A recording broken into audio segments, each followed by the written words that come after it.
motivo per il quale ho chiesto ai nostri collaboratori di allestire anche un videoproiettore in modo da darle la possibilità di vedere in fretta alcune immagini. Gonostra Mazza, come ho detto, vive il peggiore dei problemi, che è quello dello spopolamento, del decremento dei servizi, dell'immigrazione dei giovani.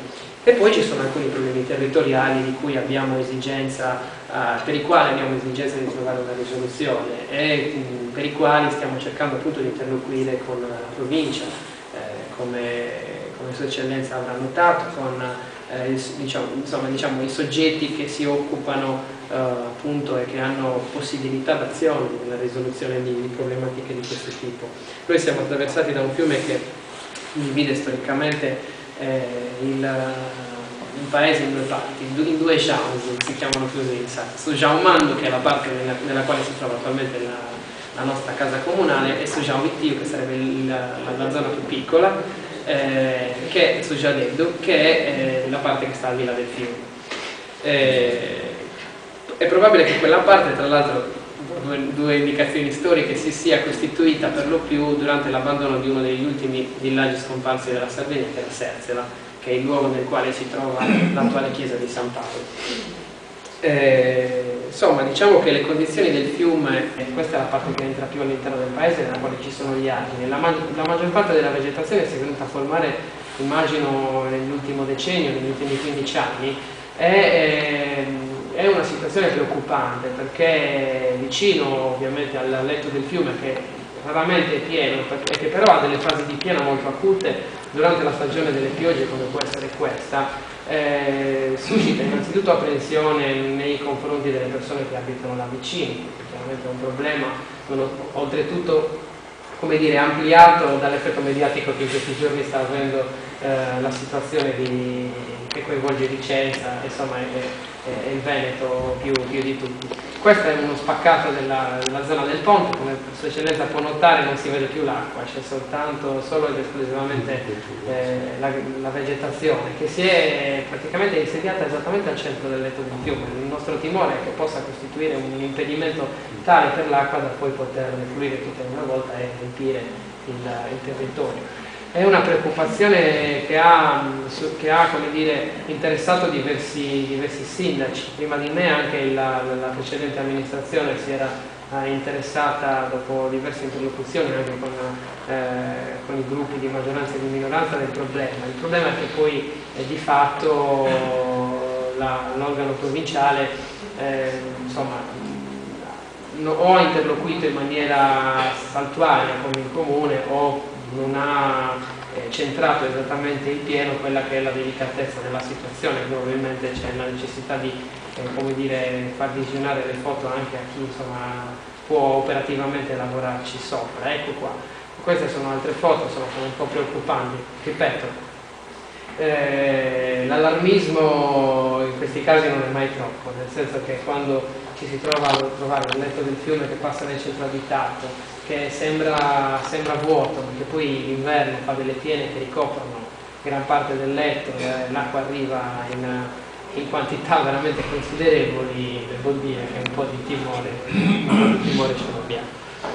Questo è uno dei principali problemi, come dire, territoriali che il nostro paese sta vivendo in questo periodo, e questo invece è un altro dei problemi. Ecco, c'era una foto precedente. Questa è la Bretella. Io non so da quale strada Sua Eccellenza è arrivato alla nostra massa, probabilmente Tamasulla, ecco, quindi non è questa la strada che voi avete fatto. Questa è la Bretella che collega Gonostra Mazza alla 131.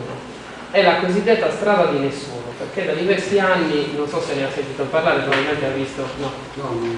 È la cosiddetta strada di nessuno. Da diversi anni, anzi da quasi un decennio, c'è stato un continuo dibattito sulla questa strada tra la provincia, la regione, il comune, perché non si capisce, nessuno si assume la responsabilità della costruzione di una strada che mi pare sia stata costruita, io sono molto giovane, non vorrei sbagliarmi, dal consorzio di bonifica, se non vado errato. Ecco, questo è uno dei dossi nei quali l'altra sera si è capottata una macchina tornando a terra, quindi è un po' preoccupante. Durante la stagione delle piogge questa strada diventa impraticabile. Ecco qua, sono tratti di strada nei quali non è possibile accedere né a destra né passando a sinistra, per cui se due macchine si incontrano diventa un problema, la sicurezza dei cittadini è sempre così messa a repentaglio, e poi è un problema anche economico-sociale, perché diventa un impedimento per tutte quante le persone hanno esigenza di poter arrivare con nostra mazza e vengono dalla zona del Cagliari.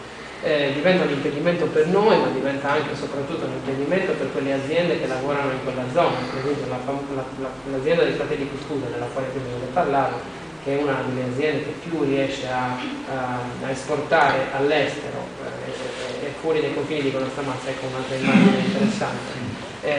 I suoi prodotti tipici chiaramente viene messa in difficoltà nell'arrivo, si trova di un agriturismo nella ricezione dei turisti, perché ovviamente il problema è molto importante.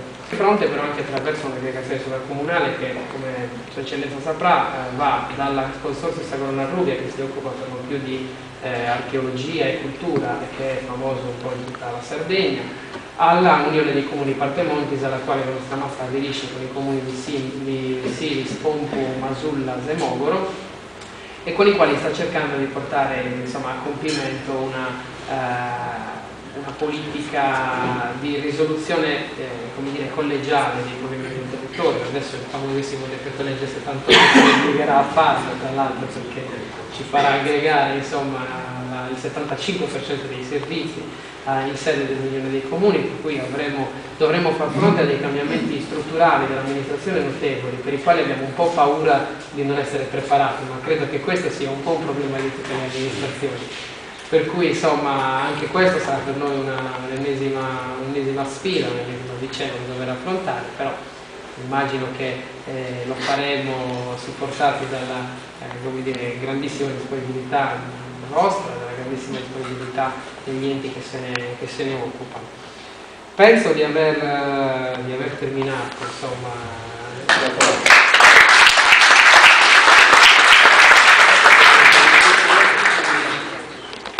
Io. Intanto mi presento, mi chiamo Michele Avis, sono il presidente dell'Avis comunale di Conostra Mazza e porto il saluto a nome mio e di tutto il consiglio direttivo dei soci dell'Avis comunale. Benvenuto a Conostra Mazza. Per noi oggi è un grande onore questa sua visita e ci gratifica che lei abbia voluto incontrarci come associazione. L'Avis comunale opera nel nostro piccolo paese da quasi 30 anni ininterrottamente, dalla sua costituzione avvenuta nel 1982. Lavoriamo per il bene comune, dando solidarietà, aiutando chi soffre e chi è stato meno fortunato di noi. Saluto sia del sindaco che del presidente dell'Avis. Io devo dire che sono molto contento di essere stasera qui. Mi sono sentito con il sindaco in occasione del convegno che c'è stato sabato una decina di giorni fa e quindi mi faceva piacere venire e partecipare al convegno. Ho detto al sindaco che però non potevo in quella giornata e che però mi ripromettevo di venire a far visita al comune, alla comunità, ecco, per conoscere. E quindi abbiamo stabilito di vederci questa sera. Io devo dire che io interpreto il ruolo del prefetto come un ruolo, come dire, dinamico, cioè il prefetto deve conoscere il territorio in cui opera, deve conoscere le comunità, deve conoscere i problemi e deve mettersi a disposizione delle comunità. Io credo che questo sia il ruolo del prefetto. Quindi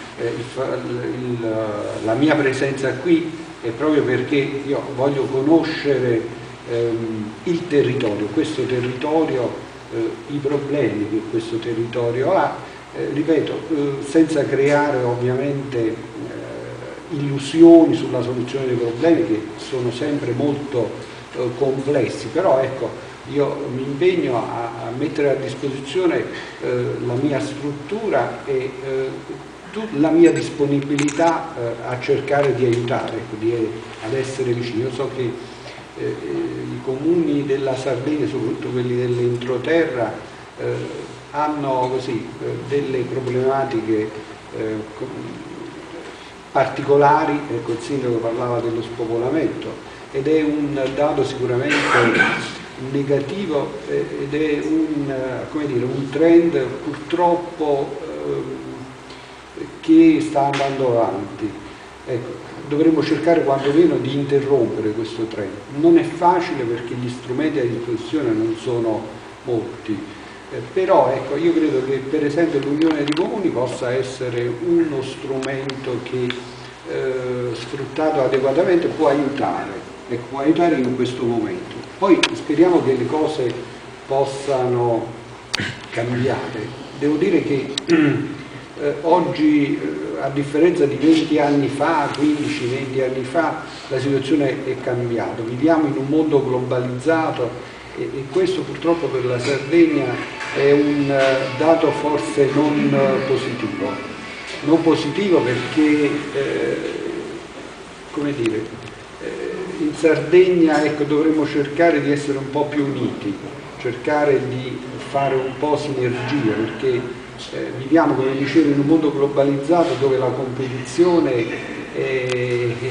purtroppo è rigorosa, quindi anche comunità che si dà molto da fare, visto che ci sono diverse associazioni, come dire, versatili anche, perché le associazioni svolgono attività diverse, quindi questo è importante, è segno di una grande vivacità che la comunità ha e quindi questo è un fatto positivo. Visto che il sindaco è molto giovane e anche i consiglieri, ecco, in linea di massima sono giovani, quindi questo è un fatto importante perché significa anche avere idee nuove, cercare di contrastare come dire, le difficoltà, i problemi con un approccio che sicuramente per i giovani è più agevole. Poi ci vuole anche quello un po' di, come dire, non dico di, insomma, diciamo un po' di il buonsenso, la saggezza, però credo anche un po' di fantasia, forse in certe occasioni è sicuramente utile. Quindi io ribadisco la mia disponibilità adesso su questi problemi, io ne avevo già parlato con il sindaco, ho ricevuto qualche nota e io mi sono attivato, spero ecco, che qualcosa possa andare a buon fine. Ho visto anche una nota che riguarda il trasporto dei ragazzi, dei giovani. Io domani avrò una riunione in prefettura con le organizzazioni sindacali dell'ARST, la dirigenza dell'ARST e i dirigenti scolastici per vedere un attimo se ci sono ancora delle cose che possono essere migliorate. Ho visto che negli ultimissimi giorni le cose sono in qualche modo migliorate, dai primi giorni di novembre dovrebbe essere, così mi assicurano, dovrebbe essere migliorato, perché qui purtroppo c'è stato un cambiamento di orari con la riforma della scuola che ha prodotto ovviamente le esigenze di un adattamento di orari da parte dell'ARST e quindi gli adattamenti sono sempre difficili quando si tratta dei lavoratori. Sentirei ancora qualcuno, a me piace un po' sentire anche i consiglieri, oltre che naturalmente le associazioni, se ci sono delle cose, perché questo mi dà la possibilità di ampliare anche la mia conoscenza. Ecco. Poi dopo mi riprometto pure di fare un ulteriore intervento.